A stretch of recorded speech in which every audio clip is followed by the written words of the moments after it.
Fala, nerds! Sentiram saudade dos vídeos do canal?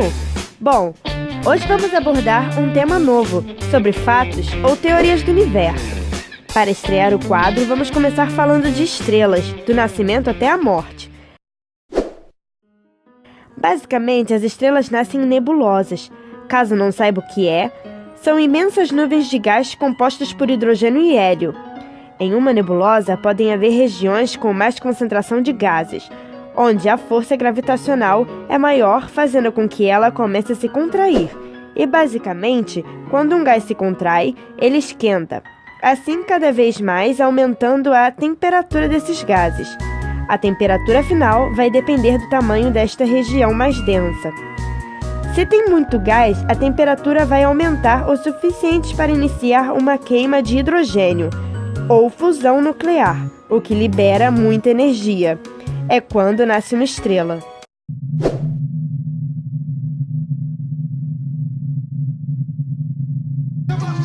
Que demais! Outra forma, caso não tenha massa suficiente, após a contratação, começa a esfriar e não esquentar. Isso é o que chamamos de anã marrons. Esses outros produzem muito pouca energia. Na verdade, são mais parecidos com planetas como Júpiter, por exemplo, que com estrelas, a massa mínima para fazer uma estrela acender é de 50 vezes a massa de Júpiter. Agora você pergunta, como uma estrela se mantém acesa? No início, as estrelas produzem hélio a partir do hidrogênio. Logo após, o mesmo é queimado, produzindo lítio. E assim por diante, fazendo isso, as estrelas vão criando elementos novos. Essas reações acontecem na região central, o núcleo que mantém a estrela estável através do equilíbrio entre a força gravitacional e a pressão. Essa que, por sua vez, é maior conforme a temperatura. Ah, mas qual o tamanho de uma estrela? Os tamanhos de uma estrela podem ser bem diferentes, podendo variar de 1/100º do diâmetro do nosso Sol, ou até 1000 vezes esse tamanho. E para se ter uma ideia, o nosso Sol é aproximadamente 100 vezes maior que a Terra.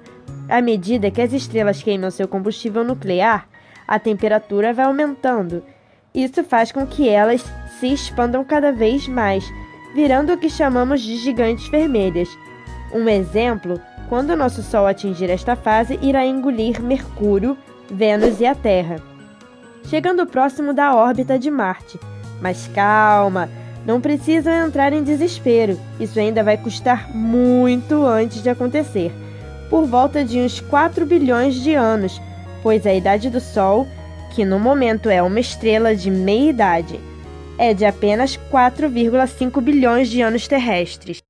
Nossa, se o Sol tem 4,5 bilhões de anos, quanto tempo ele ainda tem antes de se apagar? A morte de uma estrela depende da massa da mesma. Alguns exemplos: se ela tiver menos que 8 vezes a massa do nosso Sol, ela vai se esfriar lentamente, com o tempo se tornando uma anã branca. Logo após, vai liberar alguns gases que ficam em torno da mesma, formando o que chamamos de nebulosas planetária. Um exemplo de tamanho para a anã branca pode ser o tamanho aproximado da Terra, porém com massas próximas à do Sol. Agora, se a estrela tiver 8 vezes a massa do Sol, será uma morte catastrófica. Como já citamos antes, as estrelas vão formando novos elementos, liberando energia. Isso ocorre para todos os elementos mais leves que o ferro. Já para produzir ferro, a energia é consumida, sugando grande parte da energia da estrela, fazendo com que ela acabe se resfriando. O núcleo, em poucas horas, está totalmente transformado em ferro. Assim, a pressão cai bruscamente e as camadas externas começam a despencar em direção ao núcleo, onde se encontram com o ferro sólido e quicam, sendo ejetadas no espaço, em alta velocidade. Isso é o que chamamos de supernova. Com a energia desta explosão, são produzidas todos os elementos mais pesados que o ferro.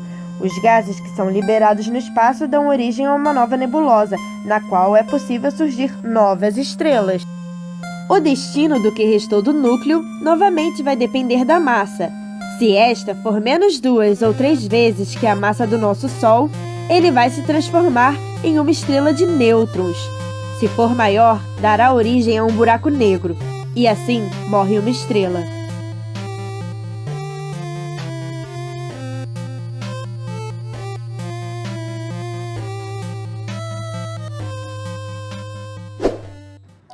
Um fato extra antes de terminarmos o vídeo: sabia que, já que encontramos na Terra todos os elementos mais pesados que o ferro, significa que a nebulosa que deu origem ao Sol e à Terra é proveniente da explosão de uma supernova? Ou seja, sabia que nós, somos poeiras de estrelas? É! Se gostou do vídeo, avalie nos comentários, se inscreva e ative o sininho para não perder nenhuma notificação. E até a próxima, nerds!